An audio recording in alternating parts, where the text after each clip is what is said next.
All right. Time now for the training camp report. That's right. And we go live to the NovaCare facility. That man behind the sunglasses. There he is. Yo, who needs a hammer when you have fists? Yeah, his fists, dude. The size of his hands. What do you say, my brother? What's going on? We're getting ready for some Vic Fangio today. Like coach's glasses. Ooh, it is toasty out here this morning. Yeah. It is humid. I'm gonna predict it right now. First fight of training camp happens during today's practice. Oh, I like it. I like that's a prediction. We've seen like a little bit of a tiptoe into it, a little pushing and shoving a couple times over the first week of camp, but second day in a row of 4 practices in a row, like a little bit of a slog ahead. Super hot today. This is like the recipe for what you expect. You laying odds on who the instigator is on the fight today? Good question. I was just talking about this with somebody else. Usually the best recipe for a fight is a veteran versus a rookie, and the veteran is a little bit upset that the rookie is trying too hard. Yeah. Right.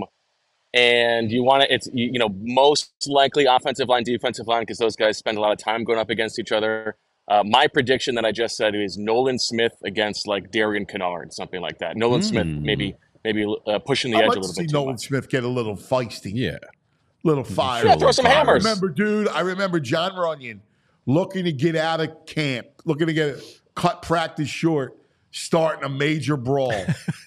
Runyon going up again. It was a rookie. I forget, a rookie defensive lineman back in the day. And Runyon just drills him, and it's a fight. And there's Trotter coming in. It was beautiful. And the veterans know it's a cue. This way they get in practice. Veteran move to do that, to get out of practice. Kerry Williams once did that on purpose. I think it was like right after the Riley Cooper incident last year. Honestly, the hardest hit I've ever seen in a training camp fight was Jason Kelce last year, just trucking over Zaire Franklin in the joint practices with the Colts. Like, I've never seen a guy get hit so hard. That was nuts. Wow. All right. What was off the weekend? Anything that you gleaned off the weekend? Yeah, I think there's a couple moving parts that are interesting. On offense, Johnny Wilson seems like he is moving up into a real shot to be the number 3 wide receiver. The next Harold Carmichael. Listen, Johnny Wilson said yesterday that he's been watching Harold Carmichael tape. He talks to Harold about some of the ways that he can make plays on balls in the air with his size. He's a work in progress, but I do think that this is for the best. I think long term, you got a better shot of getting some productivity in the second half of the season with like a Johnny Wilson, Britton Covey sort of mix and match, depending on what the scenario is, as opposed to Paris Campbell, who frankly just has underwhelmed throughout his career, and he's injured right now. We'll see if he can get back. I also think it's possible the Eagles make a trade for somebody at some point there. Yeah, I could see that. Yeah. I think you almost have offensive, to. I think they do too. If unless AJ and Devontae definitely stay healthy all year long, I think they're going to need something else there, some other dynamic. And there will be people who shake loose, I think, from roster cuts that might be interesting to them. Offensive line, they continue to be injured. Mekhi Becton was out yesterday. We'll see if he practices today. I was surprised yesterday that with Becton out, Brett Toth got the reps with the first team at right guard and not Matt Hennessy. So I'm a little bit confused about the Matt Hennessy usage so far. Stout knows better than I do. He's always loved Brett Toth. But we will see how that goes today. They need to be healthy up front. They haven't had their projected starting 5 practice together since the first couple of days of camp. So we'll see how that goes. On defense, I think the big things that are going on depth chart wise, they continue to rotate a lot at linebacker. We're seeing lots of different combinations.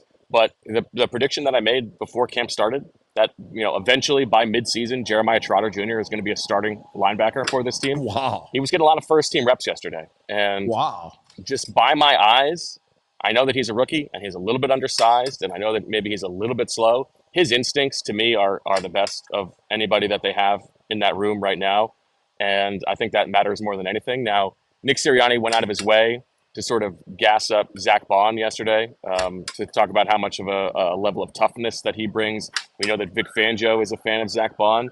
Zach Bond seems like the top linebacker right now, which is a surprise to me, given that he was with the Saints for 4 years as a third-round pick, and they never used him in that capacity. It seems like a bit of a gamble. but they like what they've seen so far. Obviously, Devin White is still here. Nakobe Dean is still here, although he has not had a great camp so far. So I think stock up for Trotter's chances of being a real player on this defense. And then in the secondary, hey, real quick, Quinyon Mitchell linebacker, go before we ahead. get to secondary, they signed Shaq Quarterman from the Jaguars, a free agent, last played for the Jaguars. It feels like they're looking for things to pop. Like Devin White is interesting because they need Devin White to return back to what he used to be, because I think, to your point, you got to have guys. I'm not sure they have guys that you could count on right now.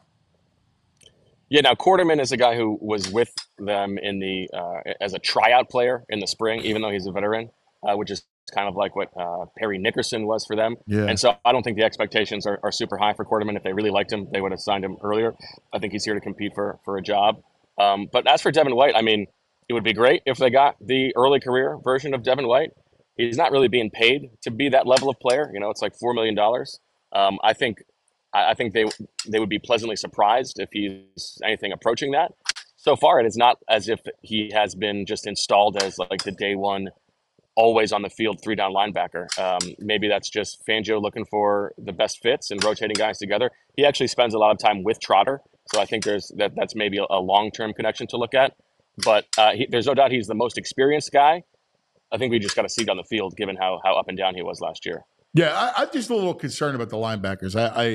And I'm with you. Like, do I think Devin White's going to all of a sudden turn the clock back? No, I don't.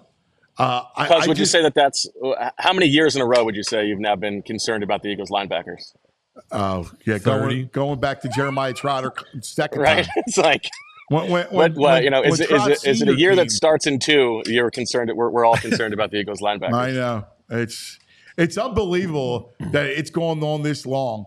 But yeah, look, you could argue that it cost them a chance in the Super Bowl in 2002 in the Tampa loss.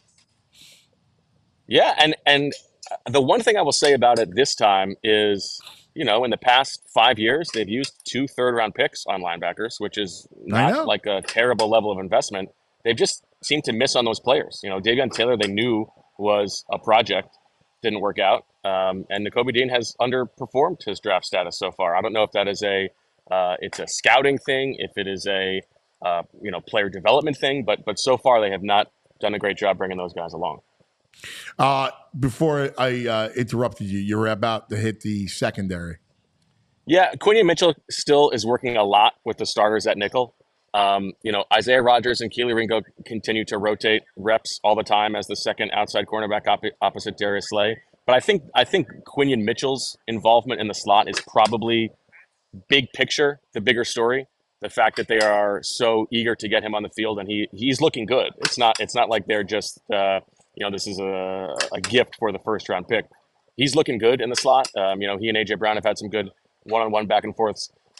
I think that there's reason to believe that Keely Ringo and Isaiah Rodgers can be very good and deserve to be on the field. But I think it'll be sooner than later that Quinyon Mitchell is a real player on the secondary. So let's talk about this week, because this is the intense part of the week. It began on Saturday, right? So it gets real this week leading into their first preseason game against Baltimore. People are talking about that they may actually, some guys may see some action. What's your vibe on who's playing? Yeah, we're going to find out. I don't think we're going to see Jalen. I don't think we're going to see, Lane Johnson and Jalen Carter and like the AJ Brown, Devontae Smith, the most important players on the team. But I think you'll see some guys. I think they're pointing towards probably the joint practice with the Patriots as a big thing. They've got these 4 practices in a row. You talked about it. This is a big week. This is the week, I think, like this is when the jobs are going to be won and lost, because everybody has settled into camp. Everybody understands the schemes that they're playing in. 4 practices in a row, then a preseason game. This is what it's all about. And I don't think that they need to see too much from the stars on the team. But I think, I'm curious if we see Cam Jurgens at center on Friday night against the Ravens. I'm curious if we see, Jordan Davis get some snaps. The linebackers, as they try to identify guys, I want to see those guys play together. Devin White, let's see if he can look good in an actual game. So I don't know what we're going to see. Nick's general position has been I think along with the organizations to rest those guys week one of the preseason and throughout the preseason. But I don't know if things have changed a little bit given how things went last year. Hey, Bo, just to get back to, because I think we're all rooting for Trot Jr. Do you think he's standing out because it's a mediocre linebacker room, or do you think he's legit? I think it's a little bit of both. I mean, I don't think he looks like Fred Warner. I don't think he looks like, one of the best linebackers in the league. But to me, it looks like he is reading things better than anybody else here. It's the only thing I can compare it to. And if I try to think back to other rookies, yeah, I think he looks ahead of the pace for what certainly a fifth-round pick, but for what a mid-round rookie would look like in his rookie training camp. Yeah, that makes sense. And what's the music down there like this year, this training camp? It mixes up. It's mostly hip hop and R&B with something with a little bump to it. It needs to be like a certain BPM or whatever it is. Like it's got to have enough enough juice to get people moving. But nothing. It has not been like Chip where everybody's taking down the notes of what the play is. Yeah. The whole thing. Yeah, I'm curious of this week and. Looking at this team, like I'm very, very excited for it. But like to me, the biggest question, and this is why the preseason will be interesting for us, is depth. Depth is we know the stars of this team. It's going to be about depth and what everybody brings. Well, I'll give you one more depth thing to keep an eye on at quarterback. Okay, sometimes there are opinions. There is subjectivity. This is not an opinion. This is a fact. Through camp so far, Tanner McKee has outplayed Kenny Pickett. He has looked better. He's getting the ball out quicker. He is more accurate. He understands the offense more. And Nick Sirianni, I asked him about it the other night, and he didn't really dispute that. He said, Kenny Pickett, I appreciate his athleticism. He's very athletic. He's got a really good arm. When he sees it, he's very accurate. Tanner McKee, there's no when. Like, he is seeing it right now. And over the past couple of practices, Tanner McKee has taken more reps with the twos than he did before. They're sort of splitting time with the twos. He moved the ball on the number one offense, or the number one defense yesterday. It was the two offense against the one defense with McKee at quarterback, and he moved the ball. So, the Eagles invested a lot to get Kenny Pickett here.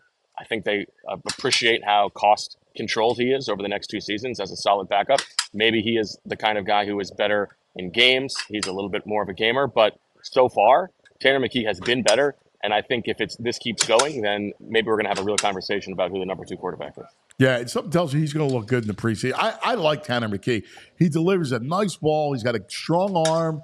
He's got big hands. He does. His he knows hands what he's are looking 7/8 of an inch bigger than a and he processes quickly. He gets the ball out.